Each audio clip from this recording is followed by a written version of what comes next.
Welcome back to my channel. आज हम start करने जा रहे हैं class 9 chapter number 2 polynomials. Last video में हमने चैप्टर नंबर 1 की सारी एक्सरसाइज खत्म कर दी है।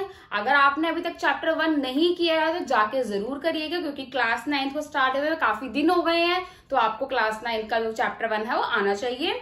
तो हम आज स्टार्ट करने जा रहे हैं चैप्टर नंबर 2। चैप्टर नंबर 2 का मैं आपको स्टार्ट करवाऊंगी आज इंट्रोडक्शन कि इस चैप्टर में हम लोग जो है कौन कौन से टॉपिक्स को कवर करेंगे और क्या क्या पढ़ेंगे। चैप्टर 2 है हमारा पॉलिनोमियल्स। पॉलिनोमियल्स एक्चुअल में होता क्या है? पॉलिनोमियल्स हमारा दो टर्म से मिलकर बना है। सबसे पहला पॉली और दूसरा हमारा नोमियल। पॉली मतलब क्या होता है? मैनी। नोमियल मतलब क्या होता है? टर्म्स। मैनी के बारे में आप सभी को पता है, ठीक है, बहुत सारा। टर्म्स क्या होती है हमारे? कोई भी सिंगल एक्सप्रेशन क्या होती है हमारी? टर्म्स, ठीक है। सिंगल एक्सप्रेशंस या फिर टर्म्स मतलब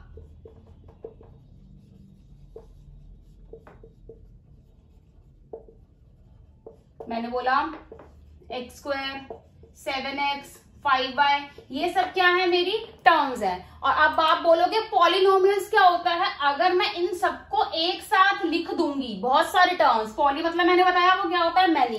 इन सभी टर्म्स को मैं एक साथ लिख दूंगी तो वो मेरा क्या हो जाएगा? पॉलिनोमियल्स।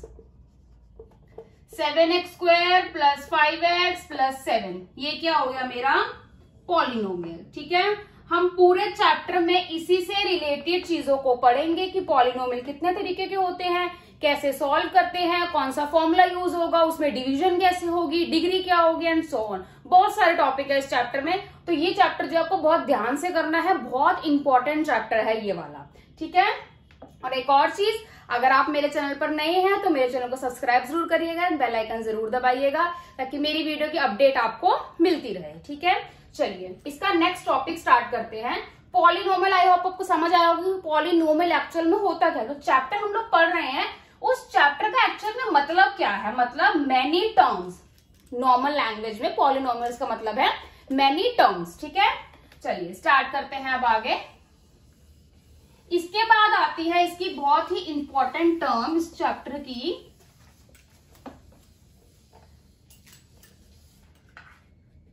कोएफिशिएंट ऑफ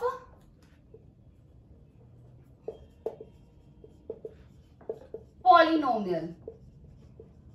कोएफिशिएंट क्या होता है? कोएफिशिएंट के बारे में आप क्लास 8th में ही पढ़ के आए हो, फिर भी मैं आपको बताती हूँ। किसी भी टर्म की जो न्यूमेरिकल वैल्यू होती है वो होती है हमारी कोएफिशिएंट। मैंने बोला 5x², 7y - 5x, इनका इसका कोएफिशिएंट क्या होगा? इसकी क्या है? हमारी जो वेरिएबल है इसके साथ में क्या है? 5, तो कोएफिशिएंट 5, इसका 7, इसका -5। अब एक इक्वेशन आ जाती है, क्योंकि हमारे सिंगल सिंगल टर्म में बहुत ही रेयर आता है कोएफिशिएंट पूछने के लिए। मैंने बोला x² - 7y + 5, इनमें कोएफिशिएंट बताने हैं। x² के साथ में कोई भी वेरिएबल नहीं है, कोई भी नंबर नहीं है। जिस भी वेरिएबल के साथ कोई भी नंबर नहीं होता है उसका कोएफिशिएंट ऑलवेज 1 रहता है। इसका क्या होगा? -7 होगा कोएफिशिएंट, -7। 5 का कोएफिशिएंट क्या होगा? 0। क्यों?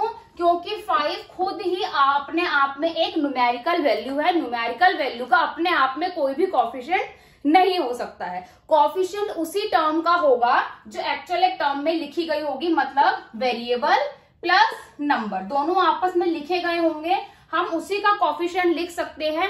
हम लोग एक न्यूमेरिकल वैल्यू का कोएफिशिएंट नहीं लिख सकते हैं, ठीक है। समझ आया होगा आपको ये। चलिए आगे बढ़ते हैं।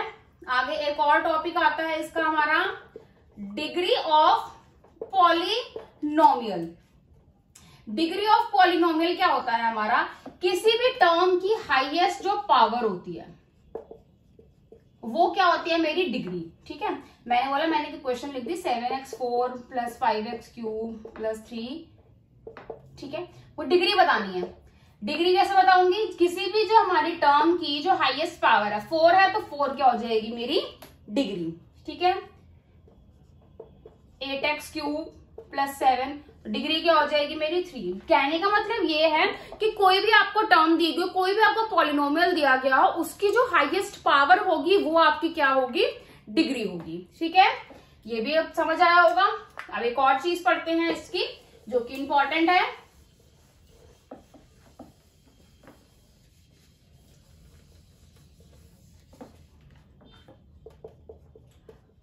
Polynomial in one variable. ठीक है, मैंने यहां पर लिख दिया 7x plus 5x minus 2y plus 8z minus 3x plus 5y। नाम से थोड़ा सा आपको आइडिया लग रहा होगा। वन वेरिएबल, वन वेरिएबल का मतलब क्या होता है, जिस भी टर्म में खाली हमें एक वेरिएबल दिखने के लिए मिलेगा, बस एक variable. Variable A to Z के बीच में कुछ भी हो सकते हैं, A B C D what ever, आपको उससे कोई लेना देना नहीं है, आपको सिर्फ वन वेरिएबल देखना है। मतलब कि आपको कोई भी इक्वेशन दी गई है, अगर उसके वेरिएबल सेम है तो वो इक्वेशन क्या हो जाएगी हमारी, वन वेरिएबल। अगर हमारे वेरिएबल सेम नहीं है, दो वेरिएबल हैं, तीन वेरिएबल हैं, तो ये क्या हो जाएगा, पॉलिनोमियल इन टू वेरिएबल। ठीक है, ये भी आपको पता होना बहुत जरूरी है कि टर्म्स जो है वन वेरिएबल में कैसे होती हैं, टू वेरिएबल में कैसे होती हैं। ठीक है, चलिए नेक्स्ट टॉपिक की ओर बढ़ते हैं इसके।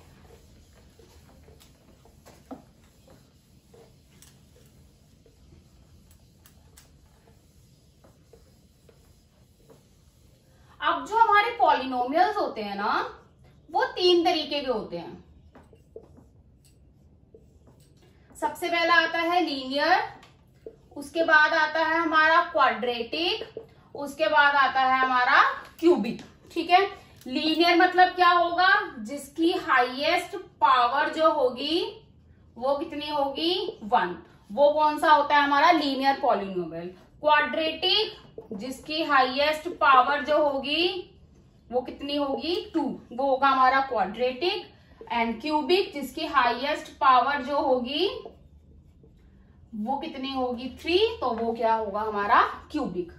7x 5y 9z ये सब क्या है मेरे लीनियर, क्योंकि इनकी जो पावर है वो क्या है, 1 है। 1 लगा हो ना लगा हो, आप अंडरस्टूड हो कि अगर खाली 7x है तो इसकी पावर क्या है, 1 है, और ये एक लीनियर पॉलिनोमियल है।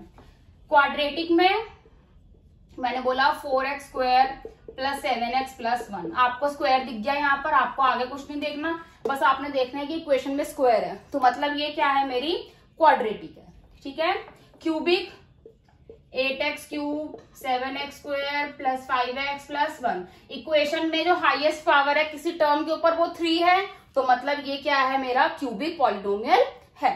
ठीक है, ये भी इंपॉर्टेंट है, हमें क्वेश्चन में क्वेश्चन दिए जाते हैं, उसमें पहचानना होता है कि कौन सी लीनियर है, कौन सी क्यूबिक है, एंड कौन सी क्वाड्रेटिक है। बच्चे क्या करते हैं, जैसे अगर कुछ ऐसा आ गया, ओनली 4x स्क्वायर आ गया, तो उनको लगता है कि खाली अकेली है तो ये लीनियर होगी, बट वो स्क्वायर नहीं देखते हैं कि इसके ऊपर स्क्वायर लगा हुआ है। स्क्वायर मतलब क्या होगा, क्वाड्रेटिक। ठीक है, अब इसके बाद आता है हमारा मोस्ट इंपॉर्टेंट टॉपिक, जो पेपर में तो जरूर ही आता है,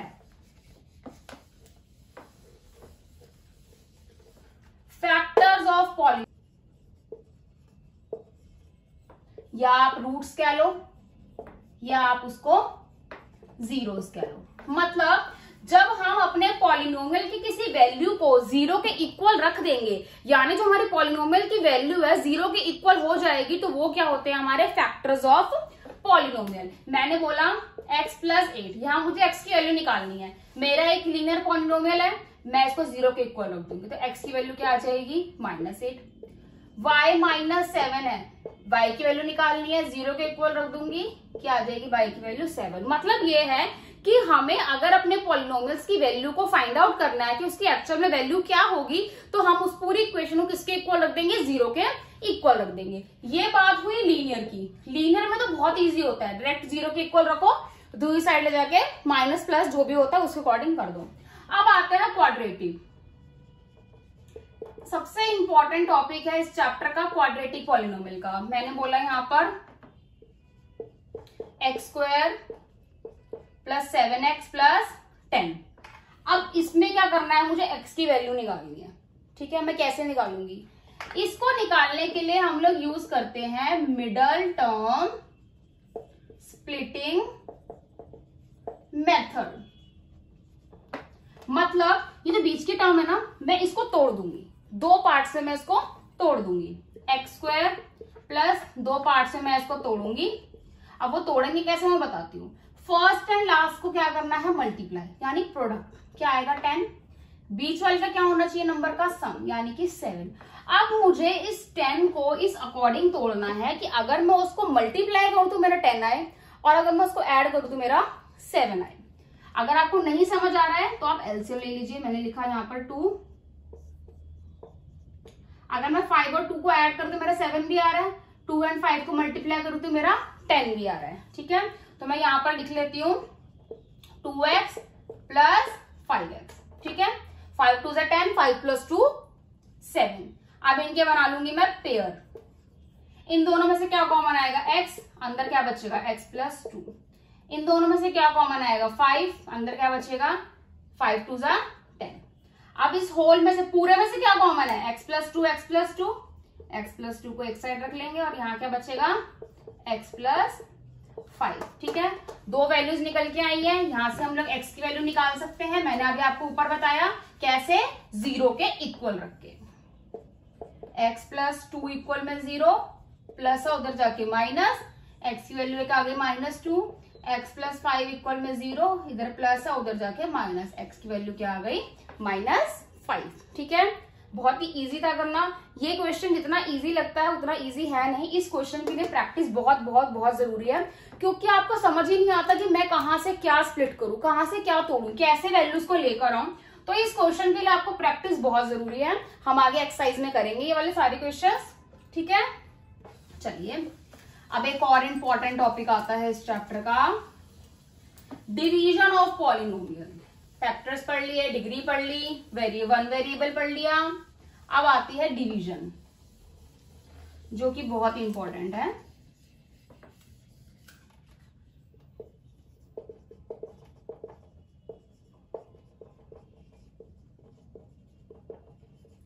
डिवीजन मतलब डिवाइड करना, पॉलिनोमियल्स को डिवाइड करना। अब तक हम लोग पढ़ते आए हैं बचपन में नंबर्स को नंबर से डिवाइड करना। आज हम लोग पढ़ेंगे कि वेरिएबल्स को वेरिएबल्स से कैसे डिवाइड करते हैं। ठीक है, मैंने बोला x square plus 3x plus 5 को हमने डिवाइड करना है x प्लस 1 से। ठीक है, चलिए डिवाइड करते हैं x प्लस 1 से x square plus 3x plus 5 को। x प्लस 1 है हमारे पास, मुझे क्या बनाना है, एक्स स्क्वायर बनाना है। तो इस टर्म को मैं किससे मल्टीप्लाई करूं, x से, क्योंकि एक्स स्क्वायर है, एक्स स्क्वायर बनाना है, x प्लस 1 है, एक x कट जाएगा, क्या बचेगा ओनली x। हमें क्या चाहिए x को x से करूंगी x, और ये x स्क्वायर क्या आ जाएगा यहाँ मेरा x, यहाँ आ जाएगा x square plus x, plus है माइनस, प्लस है माइनस कैंसिल हो जाएगा। 3x में से x गया, 2x plus 5, again x plus 1, x तो है, क्या चाहिए 2 चाहिए, किससे मल्टीप्लाई करेंगे 2 से, 2 एंड ये 2x किससे मल्टीप्लाई करा प्लस 2 से, 2x plus 2, plus minus cancel हो जाएगा, 5 में से 2 गया 3, खाली नंबर बच गया, यहाँ पर x प्लस 1 है, यानी ये क्वेश्चन आगे सॉल्व नहीं होगा, यहीं पर ही एंड हो जाएगा। डिवीजन भी बहुत इंपॉर्टेंट है, पेपर में जरूर आती है डिवीजन करनी भी। ठीक है, चलिए ये कुछ बेसिक टर्म्स थी। अब हम लोग पढ़ेंगे इस चैप्टर में जो बहुत इंपॉर्टेंट फॉर्मूलाज हैं कि वो कैसे वर्क करते हैं और वो कौन कौन से हैं। इस चैप्टर में बहुत सारे फॉर्मूलाज हैं जो आपको लर्न होने चाहिए टिप्स पर, क्योंकि फॉर्मूले वाले क्वेश्चन में पेपर में बहुत आते हैं। सबसे पहले basic formula, a plus b whole square, a square plus b square plus 2ab, a minus b whole square, a square plus b square minus 2ab, a square minus b square, a plus b, a minus b. ये 3 फॉर्मूले हैं जो हम अब तक पढ़ते आए हैं। अब नए फॉर्मूले स्टार्ट होते हैं, x प्लस ए, एक्स प्लस बी। यहाँ पर क्या होगा, x जो टर्म दी होगी वो सेम होगी और a और जो b होगा वो अलग होगा। X square plus a plus b x plus a b. ये हो गया इसका फॉर्मूला। नेक्स्ट आता है x plus y plus z का whole square. X square plus y square plus z square plus 2xy 2yz plus 2z x। ठीक है, उसके बाद आता है x प्लस वाई का whole cube. X cube plus y cube plus 3xy bracket x plus y. कुछ बच्चे इसको एक्सपेंड करके भी लिखते हैं, x cube plus y cube plus 3x square y plus 3xy square. दोनों फॉर्मूले सेम है, ये थोड़ा सा बंद करके लिखा है, इसको एक्सपेंड करके लिखा है। आप दोनों में से कुछ भी लिख सकते हैं, जो आपको सुटेबल हो आप उस अकॉर्डिंग इसको सॉल्व कर सकते हैं। ठीक है, नेक्स्ट इसी का ही फॉर्मूला आता है एक्स माइनस वाई का whole cube. X cube plus y cube sorry minus same है, जहां प्लस है वहां माइनस लग जाएगा, minus 3xy bracket x minus y. और इसको हम ओपन करके लिखेंगे x cube minus y cube minus 3x square y minus minus plus. इस फॉर्मूले में यहां पर गलती हो जाती है, मैंने बोला अभी जहां प्लस है वहां माइनस लिख देंगे, बच्चे माइनस लिख देते हैं, बट यहां पर ये देखना पड़ता है ये वाला माइनस और ये वाला माइनस मिलके आपस में क्या हो जाएगा, हमारा प्लस हो जाएगा। Next formula x cube plus y cube plus z cube minus 3xyz। ये फॉर्मूला थोड़ा सा बड़ा है, x plus y plus z bracket x square plus y square plus z square minus x y minus y z minus z x. ये कुछ फॉर्मूले हैं हमारे जो कि बहुत इंपॉर्टेंट है और आपको ये सभी के सभी लर्न भी होने चाहिए। लर्न कैसे, मतलब लर्न क्या, अगर आप बहुत अच्छे से प्रैक्टिस कर रहे हो फॉर्मूला को बार बार, अगर आप एक क्वेश्चन कर रहे हो तो फॉर्मूला लिख रहे हो, फिर नेक्स्ट कर रहे हो फिर फॉर्मूला लिख रहे हो, तो फॉर्मूलाज जो है अपने आप आपको लर्न हो जाएंगे, आपको रटने की जरूरत नहीं पड़ेगी।